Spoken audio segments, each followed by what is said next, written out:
ಧೈರ್ಯದೇವಿ ಆವೇರ್ಯವದಯಾ ಹಮಯ ಆಯು ಆರೋಗ್ಯೈಶ್ವರ್ಯ ಪ್ರಾಪ್ತಿರಸ್ತು ಸಂಪೂರ್ಣ ಅನುಗ್ರಹ ಪ್ರಾಪ್ತಿರಸ್ತು ದೇವಾನುದೇವ ಅನುಗ್ರಹ ಆಶೀರ್ವಾದ ಸದಾಕಾಲ ಇಷ್ಟಾರ್ಥ ಸಿದ್ಧಿರಸ್ತು ಶಿವಂ ಗುಹಾತು ಜಯ ನಮಃ ಪಾರ್ವದೇವತಿಯ ಹರ ಹರ ಮಹಾದೇವ ಶಿವ ನಮಃ ಪಾರ್ವದೇವತಿಯ ಹರ ಹರ ಮಹಾದೇವ ಹರ ನಮಃ ಪಾರ್ವದೇವತಿಯ ಹರ ಹರ ಮಹಾದೇವ ಓಂ ನೇತಿ ಮನಿ ದೇವ ಗೋದಾವರಿ ಸರಸ್ವತಿ ನರ್ಮದಾ ಕಾವೇರಿ ಜಲಸ್ಪನ್ನ ಸಂಯುಕ್ತ ಸಂಯುಕ್ತೆ ಓಂ ನಮಃ ಓಂ ಭುವಸ್ವರ ಗಂಗಾ ಕಾಲಿಕದೇ ತಮಾಮಾಯಾಮಿ ಸ್ಥಾಪಯಾಮಿ ಪೂಜಯಾಮಿ ಚರಣಂ ಪವಿತ್ರಂ ಪ್ರಾಣಂ ಯೇನ ಭೂತತ್ರಂ ದುಷ್ಟಂತಾರಿ ತೇನ ಪವಿತ್ರೇಣ ಶುದ್ಧೇನ ಭೂತಾಹಂ ಅದೇ ಪಾಪ ನವರಾತ್ರಿಸ್ತರೇವ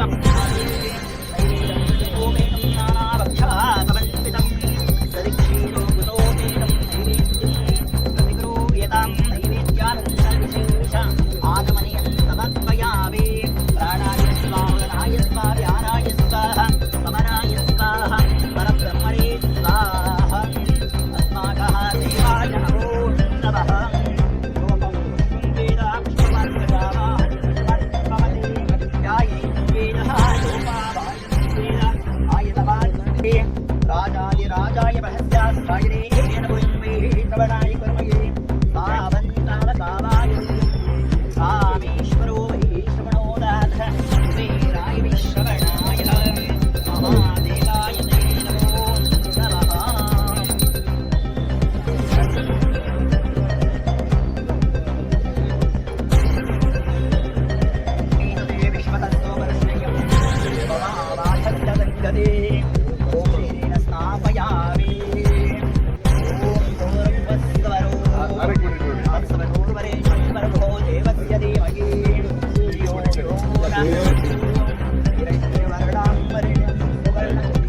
ಸರ್ ಈ ಕಡೆ ನೋಡಿ, ಈ ಕಡೆ ಸರ್ ಇಲ್ಲಿ ಈ ಕಡೆ ನೋಡಿ.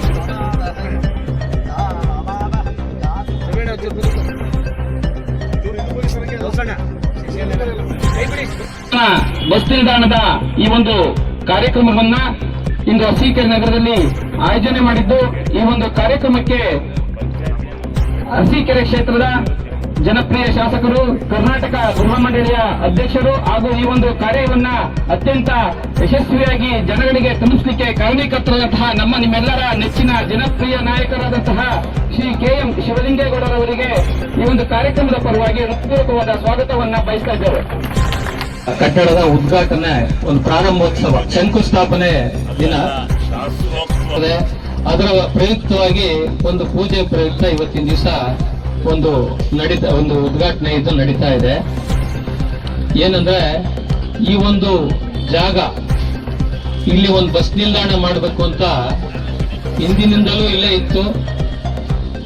ಒಂದು ಮುಂಚೆ ರತ್ನ ಟಾಕೀಸ್ ಮುಂದೆ ಇತ್ತು, ಆಮೇಲೆ ಇಲ್ಲಿ ಇತ್ತು. ಇದೇನಂದ್ರೆ ಕರ್ನಾಟಕದಲ್ಲೇ ಅತಿ ವಿರಳ ಈ ತರ ಒಂದು ರೈಲ್ವೆ ಸ್ಟೇಷನ್ ಮತ್ತು ಬಸ್ ಸ್ಟ್ಯಾಂಡ್. ಇಲ್ಲಿಗೆ ಸುಮಾರು ಒಂದು 300 ಮೀಟರ್ ಆಗ್ತದೆ. ಈ ಒಂದು ದೃಷ್ಟಿಯಲ್ಲಿ ಯಾವುದೇ ಊರಲ್ಲಿ ಎಲ್ಲೋ ಒಂದು 3, 4, 5 ಊರಲ್ಲಿ ಸಿಗ್ಬೋದು. ಆದ್ರೆ ಯಾತಕ್ಕೆ ಈ ತರ ಮಾಡಿದ್ರಂದ್ರೆ, ಎಷ್ಟೋ ಸಲ ಟ್ರೈನ್ಗಳು ಮಿಸ್ ಆಗ್ಬಿಟ್ರೆ ಬಸ್ ಹೋಗ್ಬಿಡ್ಬೋದು, ಬಸ್ ಮಿಸ್ ಆದ್ರೆ ಟ್ರೈನ್ ಹೋಗ್ಬೋದು ಅಂತ ಉದ್ದೇಶವಾಗಿ ಹಿಂದಿನಿಂದ ಒಂದು ಈ ಜಾಗ ಸಿಕ್ಕಿತ್ತು. ಅದರ ಪ್ರಯುಕ್ತ ಇದು ನಡ್ಕೊಂಡ್ ಬಂದಿತ್ತು. ಆದ್ರೂ ಇಲ್ಲಿ ಏನು ವೆಟರ್ನರಿ ಹಾಸ್ಪಿಟಲ್ ಇತ್ತು, ಅದೆಲ್ಲದರ ಒಂದು ಶಾಸಕರ ಶ್ರಮದಿಂದಾಗಿ ಆಯಾ ಡಿಪಾರ್ಟ್ಮೆಂಟ್ಗಳು ಹೋಗಿ ಅದನ್ನೆಲ್ಲ ಅಪ್ರೂವಲ್ಸ್ ತಗೊಂಡು ಅದನ್ನ ಡೆಮಾಲಿಷ್ ಮಾಡಿಸಿ ದೊಡ್ಡದಾಗಿ ಮಾಡಬೇಕು ಅನ್ನೋ ಉದ್ದೇಶದಿಂದ ಇದನ್ನೆಲ್ಲ ಮಾಡಿದ್ದಾರೆ. ಶಾಸಕರು ಯಾವುದೇ ಮಾಡಿದ್ರು ಒಂದು ದೈತ್ಯಾಕಾರವಾಗಿ ಕೆಲಸ ಮಾಡ್ತಾರೆ. ಏನಂದ್ರೆ ರಾಜ್ಯದಲ್ಲಿ ಶಿವಲಿಂಗೇಗೌಡರು ತೋರಿಸ್ಕೊಟ್ಟಿದ್ದಾರೆ. ಜನ ಮಾತಾಡ್ಬೋದು, ಮಾತಿಗೆ ತೊಂದರೆ ಇಲ್ಲ, ಅಭಿವೃದ್ಧಿ ಬಗ್ಗೆ ತೋರಿಸ್ಕೊಟ್ಟಿದ್ದಾರೆ. ಆದ್ರಿಂದ ಇವತ್ತು ಸರ್ಕಾರದಲ್ಲಿ ದುಡ್ಡಿಲ್ಲ ಅಂತಾರೆ. ದುಡ್ಡಿಲ್ಲದೆ ನಮಗೆ ಈಗ 30 ಕೋಟಿ ಇದು ನೆಕ್ಸ್ಟ್ ಕಂಪ್ಲೀಟ್ ಆಗೋದಕ್ಕೆ 50 ಕೋಟಿ ಆಗುತ್ತೆ. ಇವತ್ತು 30 ಕೋಟಿ ಅದು ಗುದ್ಲಿ ಪೂಜೆ ಆಗೋದು, ಇದು ಎಲ್ಲ ಮುಗಿಯೋದಕ್ಕೆ ಒಂದು 50 ಕೋಟಿ ಆಗುತ್ತೆ. ಅದೇ ರೀತಿ ಇವತ್ತು ಅರಸೀಕೆರೆ ತಾಲೂಕಲ್ಲಿ ದೇಶೀಪುರದಲ್ಲಿ ಒಳ್ಳೆ ಉತ್ತಮವಾದ ಬಸ್ ನಿಲ್ದಾಣ, ಕಣ್ಕಟ್ಟೆಯಲ್ಲಿ ಬಸ್ ನಿಲ್ದಾಣ, ಈಗ ನೂತನವಾಗಿ ಆರನಹಳ್ಳಿಯಲ್ಲಿ, ಇದೇ ರೀತಿ ತಾಲೂಕಿನ ಮೂಲೆಗಳಲ್ಲೂ ಹೋಬಳಿ ಮಟ್ಟದಲ್ಲಿ ಒಳ್ಳೊಳ್ಳೆ ಬಸ್ ನಿಲ್ದಾಣ ಮಾಡಿ ಜನರ ಸೌಕರ್ಯಕ್ಕೆ ಅನುಕೂಲವಾಗಿ ಜನಗಳು ಎಲ್ಲಿ ಓಡಾಡಕ್ಕೆ ಅನುಕೂಲ ಆಗುತ್ತೆ ಆ ರೀತಿ ವ್ಯವಸ್ಥೆಯನ್ನ ಮಾಡಿ ಸನ್ಮಾನ್ಯ ಶಿವಲಿಂಗೇಗೌಡರು ಅಭಿವೃದ್ಧಿಲಿ ಮತ್ತೇನು ಅವ್ರ ಬಗ್ಗೆ ಅಭಿವೃದ್ಧಿ ಬಗ್ಗೆ ನಾವೇ ಮಾತಾಡಂಗಿಲ್ಲ, ಯಾಕೆಂದ್ರೆ ಇವತ್ತು ಅವ್ರಿಗೆ ಸಮಯ ಇಲ್ಲ ಅಂತ ಗೊತ್ತಾಯ್ತು. ಅದರಿಂದ ಇದೇ ರೀತಿ ಇವತ್ತು ನಮ್ಮ ಸರ್ಕಾರ ಇವತ್ತು ಗ್ಯಾರಂಟಿಗಳನ್ನ ಹೊರಡಿಸಿ ಇವತ್ತು ನಮ್ಮ ಸರ್ಕಾರ ಇವತ್ತು ಎಲ್ಲ ವಿರೋಧ ಪಕ್ಷರು ದುಡ್ಡಿಲ್ಲ ಸರ್ಕಾರದಲ್ಲಿ ಗ್ಯಾರಂಟಿ ಕೊಡ್ರು ಅಂತಾರೆ. ದುಡ್ಡಿಲ್ಲದೆ ನಾವು ಕಾಮಗಾರಿ ಮಾಡ್ತೇವೆ. ಇಚ್ಛಾಶಕ್ತಿ ಬೇಕು. ಒಬ್ಬ ಮನುಷ್ಯಗೆ ಶಾಸಕರಿಗೆ ಇಚ್ಛಾಶಕ್ತಿ ಇದ್ದಾಗ ಮಾತ್ರ ಈ ಸರ್ಕಾರ ಕೆಲಸ ಮಾಡಕ್ಕೆ, ಈ ಒಂದು ನಾಯಕರಿಗೆ ಅದು ಬೆಲೆ ಇರುತ್ತೆ. ಎಲ್ಲೋ ಬೆಂಗಳೂರಲ್ಲೋ ಹಳ್ಳಿಲೋ ಕೂತ್ಕೊಂಡ್ಬಿಟ್ಟು ಸರ್ಕಾರ ಗ್ಯಾರಂಟಿ ಮತ್ತೆ ಆ ಗ್ಯಾರಂಟಿ ಯಾಕೆ ಕೊಟ್ರಿ ಅಂತ ಯಾರು ಪ್ರಶ್ನೆ ಮಾಡಲ್ಲ. ಇವತ್ತು ನಾವು ಮಹಿಳೆಯರಿಗೆ ನಾವು ಗ್ಯಾರಂಟಿ ಮುಂದಕ್ಕೆ ಇವತ್ತು 134 ಸೀಟನ್ನು ಗೆದ್ದಿದ್ದೀವಿ. ಮಹಿಳೆಯರಿಗೆ ಇವತ್ತು 2,000 ರೂಪಾಯಿ ಕೊಡ್ತೀವಿ, ಗೃಹ ಜ್ಯೋತಿ ಕೊಡ್ತಾ ಇದೀವಿ, ಗೃಹ ಲಕ್ಷ್ಮಿ ಕೊಡ್ತಾ ಇದೀವಿ, ಬಸ್ಸು ಶಕ್ತಿ ಯೋಜನೆ ಉಚಿತ ಇತ್ಯಾದಿದೆ. ಹೀಗೆ ಎಲ್ಲಾನು ಕೊಟ್ಟು ಕಾಮಗಾರಿಗಳನ್ನು ಮಾಡ್ತಾ ಇದೀವಿ.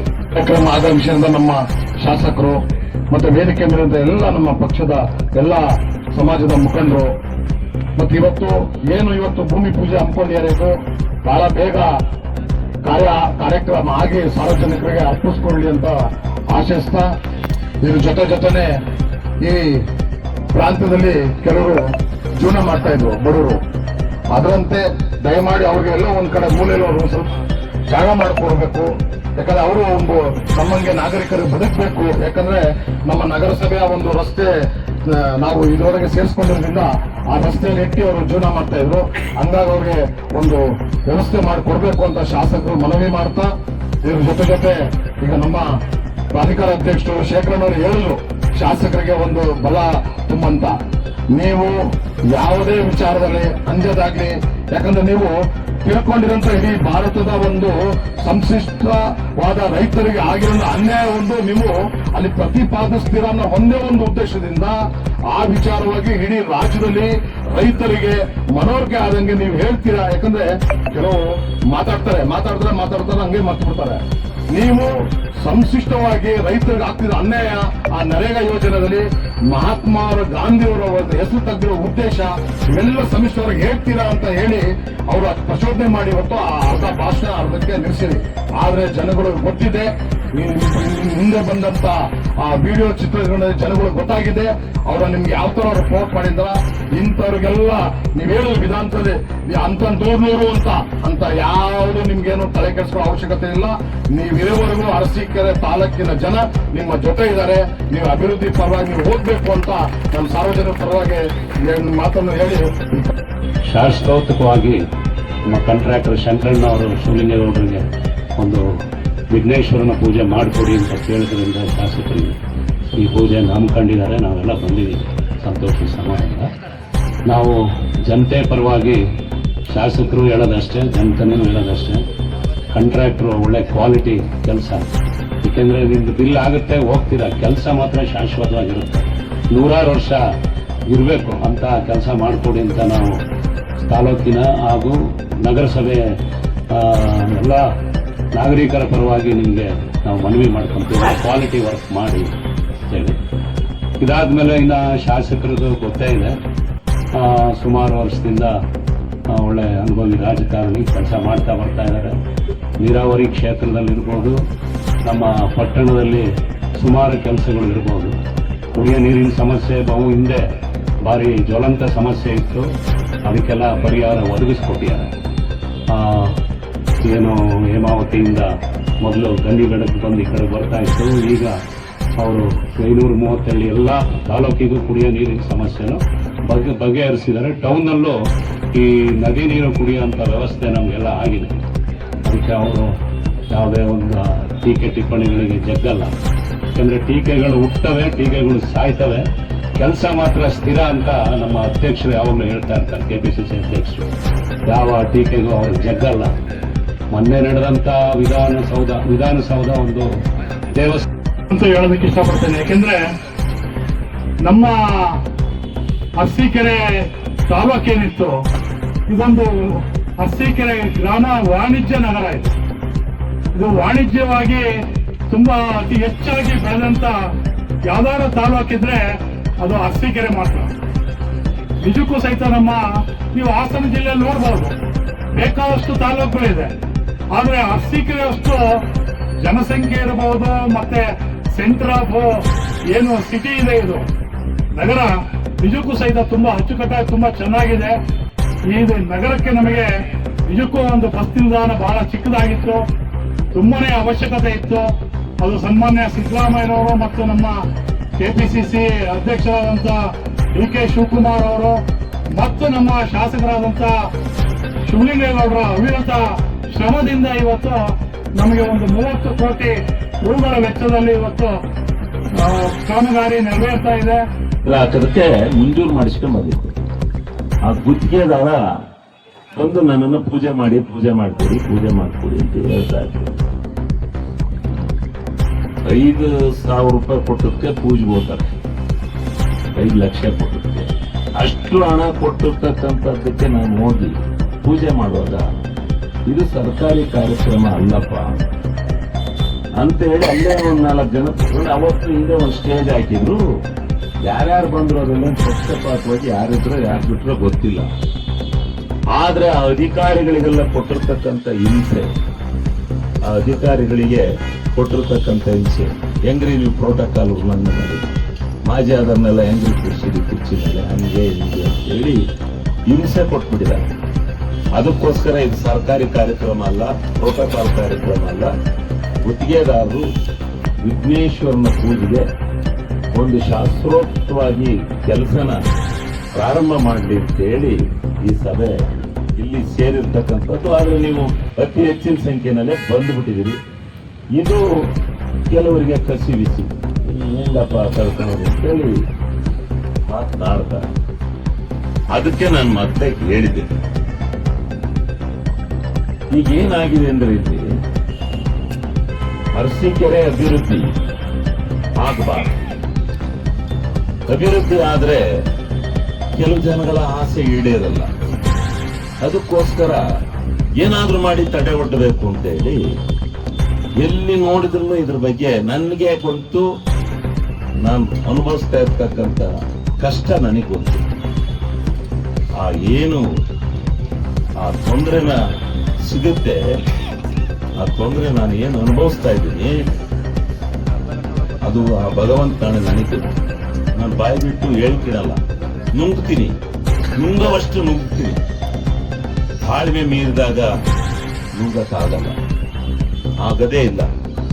ಆದ್ರಿಂದ ಎಲ್ಲ ಕಡೆ ಇವತ್ತು ಕೋರ್ಟ್ ಅಂತ ಕೋರ್ಟ್ ಕಟ್ಟಿ ಎಷ್ಟು ದಿವಸ ಆಯ್ತು.